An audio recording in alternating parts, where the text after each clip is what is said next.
എൻ്റെ പൊന്നെ ഒരു സിനിമ കണ്ടിട്ട് ഇറങ്ങിയതാട്ടോ, മലയാളി ഫ്രം ഇന്ത്യ. ആദ്യം തന്നെ പറയാം, വളരെ ബോറ് പടമാണ് കേട്ടോ. നിങ്ങൾ ഈ ടിക്കറ്റ് എടുക്കാൻ പോവുകയാണെങ്കിലോ നിങ്ങളൊന്ന് ഒന്നും കൂടെ വേറെ ആളുകളുടെയൊക്കെ റിവ്യൂ ഒക്കെ കണ്ടിട്ട് ടിക്കറ്റൊക്കെ എടുക്കാൻ പോയാൽ മതി. കാരണം അത്രയ്ക്ക് മോശമാണ് സിനിമ. നമ്മൾ ഈ 2-2.5 മണിക്കൂർ തിയേറ്ററിൽ വന്നിരുന്ന് കുറച്ച് രസിക്കാൻ വേണ്ടിയിട്ടൊക്കെയാണ് നമ്മൾ ഈ നമ്മുടെ പണിയും കളഞ്ഞ് ഈ ഫസ്റ്റ് ഡേ തന്നെയൊക്കെ സിനിമയ്ക്ക് തന്നെ. ഞാൻ എല്ലാ സിനിമയും തിയേറ്ററിൽ പോയിരുന്ന് കാണുന്ന ഒരാളാണല്ലോ. ഇപ്പോൾ അടുത്തിറങ്ങി എല്ലാ സിനിമയും തിയേറ്ററിൽ പോയി തന്നെ കണ്ടു. പക്ഷേ ഈ സാധനം അവരെന്തിനു വേണ്ടിയിട്ടാണ് ഈ സിനിമ ചെയ്തതെന്ന് അറിയില്ല. വളരെ മോശം എന്ന് വെച്ചാൽ വളരെ മോശം.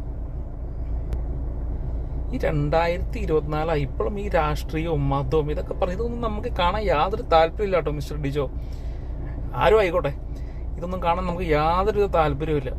നല്ല നല്ല സിനിമകൾ ചെയ്യുന്നേ കാണാനായിട്ട് ഇഷ്ടം പോലെ ആൾക്കാരുണ്ട്. നിങ്ങൾക്ക് അറിയാലോ, ഇപ്പോൾ ഈ 3-4 മാസങ്ങളായിട്ട് തന്നെ എന്തോരം നല്ല നല്ല സിനിമകൾ ഇറങ്ങുന്നു, എന്തോരം നല്ല പടങ്ങൾ ഓടുന്നു.